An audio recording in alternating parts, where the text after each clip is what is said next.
என் வாழ்க்கை அர்த்தம் இல்லாம போயிருச்சு.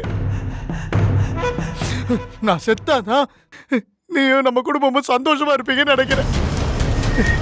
இனிமே என்னால யாருக்கும் எந்த தொந்தரவும் வராது. தேனு, எனக்காக ஒரே ஒரு தடவை மன்னிச்சுட்டே சொல்லுத்தேனு, சொல்லுத்தேனு. சாக போறேன்னு தெரிஞ்சு கூட என்ன மன்னிக்க மாட்டேங்கிறேன் தேனு. சரி தேனு, நீ என்ன மன்னிக்கலனா கூட பரவாயில்ல. நான் போறேன் தேனு.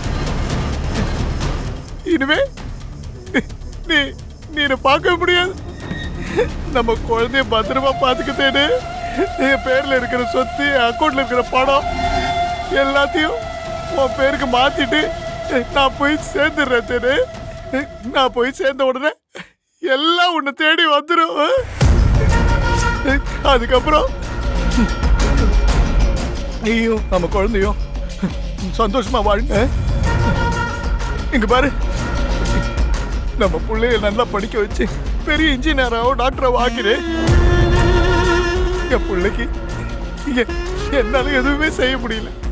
அட்லீஸ்ட் நான் கொடுக்குற பணத்தை வச்சு அந்த குழந்தைய சந்தோஷமா பாத்துக்கிட்டேனே. நம்ம புள்ள கேக்குறது எல்லாம் வாங்கி கொடு.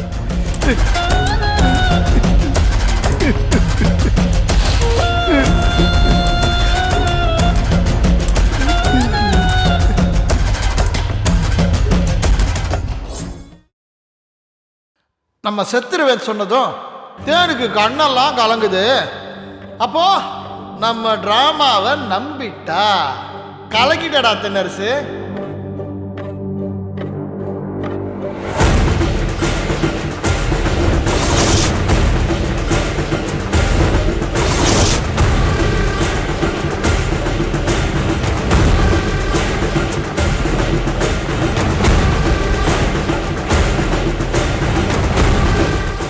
ஏய், உன்னெல்லாம் நடிக்கிறடா. அப்பா, எல்லா சினிமாவுக்கு போயிருந்தா பெரிய நடிகனா இருப்ப. என்னப்பா?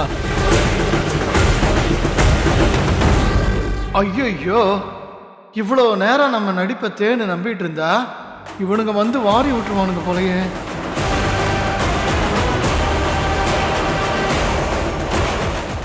அப்பா, நான் ஒன்றும் நடிக்கலப்பா. என் மனசுல உள்ளதுதான் அவகிட்ட சொல்லிட்டு இருக்கேன். இனிமே என்னால உங்களுக்கு யாருக்கும் எந்த தொந்தரவும் இருக்காதுப்பா. இன்னையோட என் வாழ்க்கை முடிச்சதுப்பா. என் பொண்டாட்டி தேனையும் அவ வயிற்றுல உள்ள குழந்தையும் நல்லபடியா பாத்துங்கப்பா.